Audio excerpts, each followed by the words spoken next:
Kasih karunia dan damai sejahtera dari Allah Bapa kita dan dari anaknya Tuhan Yesus Kristus menyertai kamu sekalian.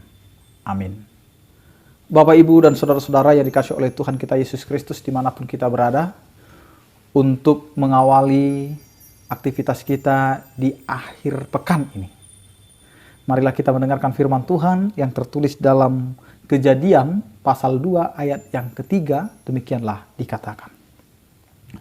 Lalu Allah memberkati hari ketujuh itu dan menguduskannya, karena pada hari itulah kita berhenti dari segala pekerjaan penciptaan yang telah dibuatnya itu.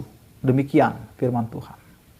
Bapak, Ibu, dan saudara-saudara yang dikasihi oleh Tuhan kita Yesus Kristus, sangat penting bagi kita untuk mengingat hari-hari. Bahkan kita harus mengingat bagaimana Allah menciptakan bumi ini dan segala isinya itu dengan memperhitungkan waktu demi waktu. Kenapa Allah tidak membebaskan saja kapan saja hari-hari itu? Kenapa Allah menentukan kenapa hari pertama harus ini, hari kedua harus ini, dan seterusnya? Karena Allah mengingini kehidupan kita sebagai umat Allah, mengingat di mana hari yang diistimewakan. Atau hari di mana kita harus memiliki waktu untuk beristirahat atau mengheningkan sejenak diri kita, hidup kita. Karena di tengah-tengah kehidupan kita saat ini sangat banyak sekali orang yang menyibukkan dirinya. Tidak ada lagi waktu untuk dia beristirahat. Seakan-akan hidup itu hanya terus bekerja tanpa ada waktu untuk menenangkan diri, mensunyikan diri. Bapak, Ibu, dan saudara-saudara yang dikasihi oleh Tuhan kita Yesus Kristus. Inilah tanda bahwa Allah saja memberikan teladan bagi kita untuk menyediakan waktu di mana kita bisa beristirahat. Beristirahat dalam artian menenangkan diri, mengkoreksi bagaimana apa dan hasilnya yang sudah kita lakukan. Apabila kita sedang melakukan pekerjaan kita sepanjang 1 minggu, dan kemudian di hari yang benar-benar kita bisa menenangkan diri, kita mulai berefleksi atau mulai mengkoreksi setiap apa yang kita kerjakan, mulai hari pertama sampai dengan hari yang ke-6. Apakah pekerjaan kita itu sudah baik? Apakah pekerjaan kita itu sudah benar-benar bisa berdampak bagi banyak orang? Apakah yang kita lakukan itu menjadi menyakitkan atau membuat orang lain menjadi berdosa? Bapak, Ibu, dan saudara-saudara, inilah yang diinginkan oleh Tuhan. Ketika hari ketujuh itu menjadi hari yang diberkati oleh Allah, bukan tanpa alasan. Tetapi bagaimana kita mempersiapkan diri kita untuk datang kepada Tuhan. Karena Allah adalah sumber berkat, karena Allah adalah sumber dalam kehidupan kita, maka ketika kita menyediakan waktu untuk Tuhan, disitulah kita bisa mengatakan itulah hari yang terberkati untuk kita. Sekarang, yang mau dikatakan oleh firman Tuhan ini, berikan waktu kita untuk berkomunikasi dengan Tuhan. Berikan waktu kita untuk bisa memang tenang berdoa kepada Tuhan, untuk memohon kepada Tuhan.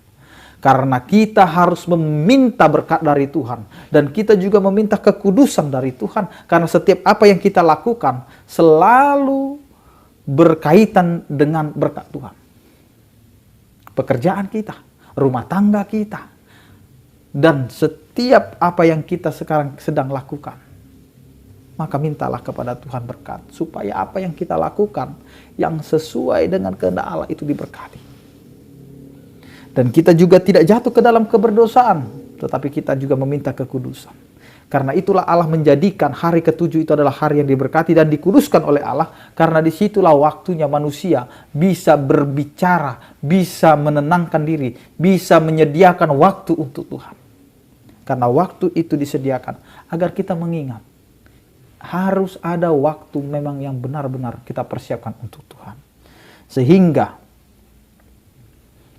tidak hanya bekerja, tetapi mari kita mempersiapkan hati dan pikiran kita untuk menenangkan dulu. Sebelum melakukan segala sesuatunya, maka berikan waktu untuk meminta kepada Tuhan. Awali segala aktivitas kita dengan berdoa. Dan akhirlah juga setiap aktivitas kita dengan berdoa. Sehingga tidak lepas dari setiap orang percaya untuk berkomunikasi dengan Tuhan. Menyediakan waktu untuk Tuhan. Segala kesibukan kita tinggalkan untuk menyediakan waktu untuk Tuhan.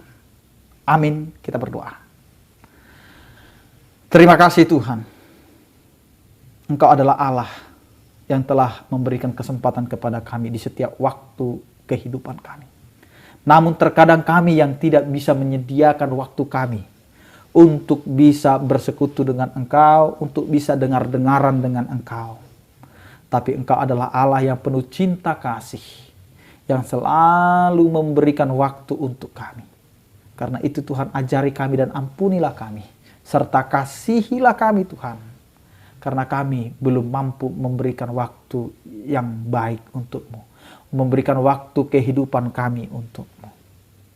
Ya Tuhan, berkatilah setiap aktivitas kami.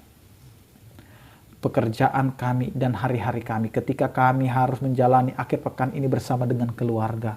Biarlah sukacita itu Tuhan yang mau kami rasakan bersama dengan keluarga kami masing-masing. Berkatilah setiap orang percaya yang sakit Engkau berikan kesembuhan, yang berduka Engkau berikan penghiburan, yang bergumul Engkau berikan Tuhan penyertaan tangan kasih setiamu. Biarlah mereka kuat untuk menghadapi persoalan tantangan hidup mereka.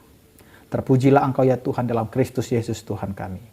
Anugerah Tuhan kita Yesus Kristus, kasih setia daripada Allah Bapa dan persekutuan Roh Kudus, itulah yang menyertai kamu sekalian. Amin. Selamat berakhir pekan. Andalkan Tuhan dalam kehidupan kita. Tuhan Yesus memberkati.